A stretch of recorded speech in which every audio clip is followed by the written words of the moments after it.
ሃይ ጋይስ እንዴት ናችሁ? ዛሬ አጭር መልእክት እስቲ ላስተላልፍ ነው። ሁሌም በጭንቅላቴ የሚመላለስ ነገር ማለት ነው። ሰዎች ላይ ያየሁት ነገር እቺ ምንድን ነው? ምን ልላችሁ ነው ያለው የሚመላለስብኝ ማለት ነው።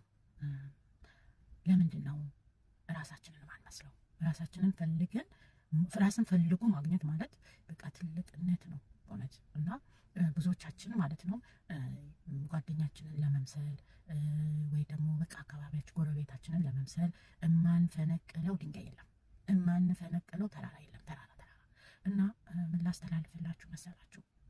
ጓደኛሽ ከተደሰተች አንድ ነገር አግኝታ አንቺም ተደሰቺ። ጓደኛ ካገኘ ካንተ ቀድሞ የእሱ እድል ሌላ ስለሆነ አንተም አብረክ ተደሰት።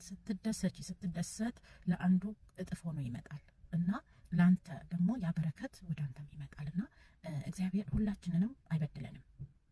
እኩል ነው የፈጠረን፣ እኩል ነው የሚያየን። ግን የአንዱ ደግሞ ይፈጥናል። እንዴት ነው ሞታችን አንድ እኮ አይደለም። ሁላችንም በአንድ ላይ ነው እንደምንሞተው።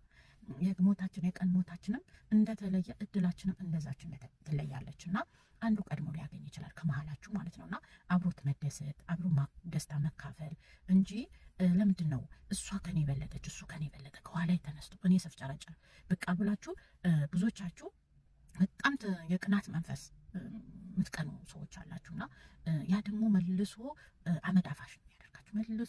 መልሶ በቃ እዛው ነው። ለምን ፈጣሪም እናንተን ብርታት ላይ ነው ከጎናችሁ ያለውን ሰው የሚያሳልፍለት እና እናንተም የማታገኙበት ነገር የለም። ታገኙታላችሁ ያንን ነገር።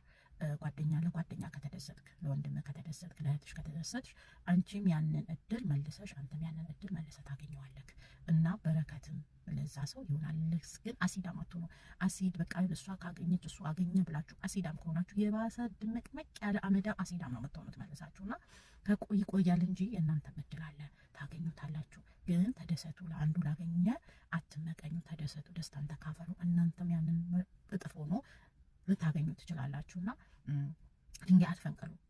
እውነቴን ነው። ጠጠር አትወርውሩ።